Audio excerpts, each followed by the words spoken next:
Today we're talking about the auxiliary function and why it requires willpower to use it properly.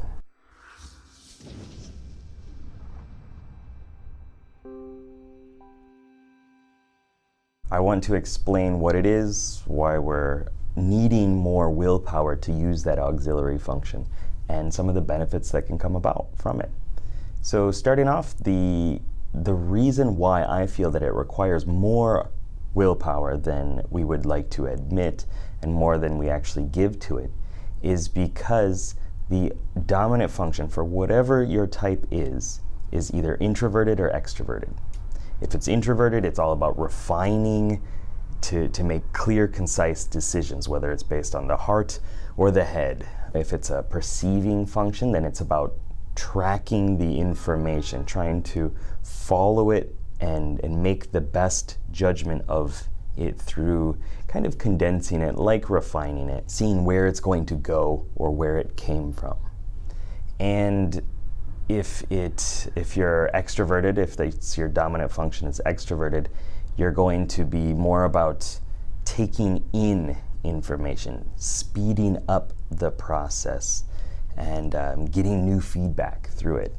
So one of those is your preference. Right? If you're an introvert, you prefer that condensing style. If you're an extrovert, you prefer the spread out AOE style. Okay?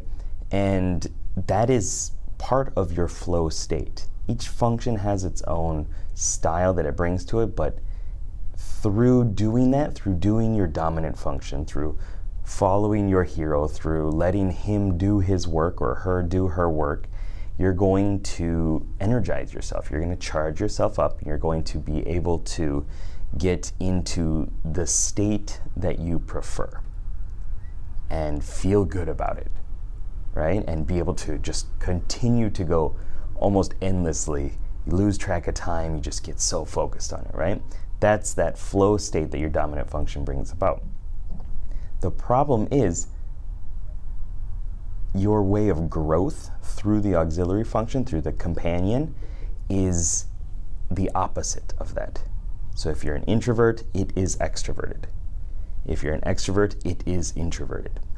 And that means that's the uncomfortable side of things. That's the world that you don't really trust as much. That's the world where you don't feel there's that much depth in. If you're an introvert, the inner world has all the depth, and the outer world is a lot shallower. If you're an extrovert, the outer world has all that depth, so much to explore, and the inner world is not really where you want to be spending a lot of your time. Now, yes, we balance it out, we do, grow through that, but it's a preference, right? And so the auxiliary function is going into that other world, wherever that may be. And it's uncomfortable.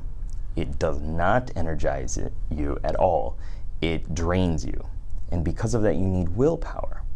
You need to intentionally say, I'm going to use this function. I'm going to, for me, explore a bunch of ideas and try to change the system in some way. Mess with things, bring out some chaos, explode some stuff, right? Just to see what happens. And to check my introverted feeling side, to check to see if that changes the emotions that are brought into the context. And how does that work? How does that fit? Are there different nuances that I didn't see before? Right? If you're like an ENFJ, for example, the inner world, introverted intuition, is that auxiliary function style. And it's about calming down, going into that Zen-like clairvoyant state and letting those thoughts coalesce and convene and point you in the direction that you should be in, and think about things in different ways, not worrying about how to actually interact with them right now. And that's pretty difficult, right? To stop and say, I'm just going to back away for a bit, and I'm going to let my focus shift and change, and then I'll come back in like a half hour and we'll continue to speed up these results and interact and do all this other stuff, right? Do all the extroverted stuff. That's difficult, right? So All I'm saying here is that you need to manage your willpower, and you need to manage your understanding of the auxiliary function and the dominant function. If you don't feel you have enough willpower to properly use the auxiliary function, that means you need to charge it up through your dominant function. In my opinion, this is kind of my theory that I'm going through. You wake up early in the morning, you usually feel good. I do anyway, I hope you do too.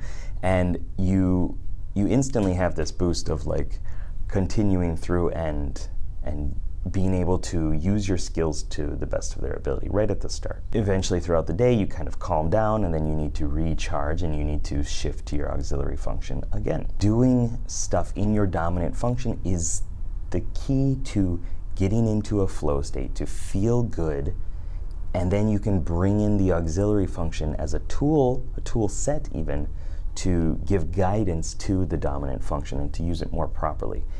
Everybody uses their auxiliary function, but to use it at a skilled level takes effort. You can do things with it just naturally. Like for me, extroverted intuition, I like to generate ideas. I like to brainstorm and stuff, but that doesn't actually always benefit introverted feeling for me. It's a fun thing to do, but it's not intentional use of it in order to get feedback for my introverted feeling. Does that make sense? So I'm curious about how you resonate with this. If you've got any thoughts about it, it's kind of a spur of the moment video, just some thoughts that I wanted to get out. It works with some of the mechanics that I'm trying to add to the game that I'm making as well, so thought I wanted to talk about it, all right? Anyway, I'm going to stop this ramble now, so good luck, have fun. Peace.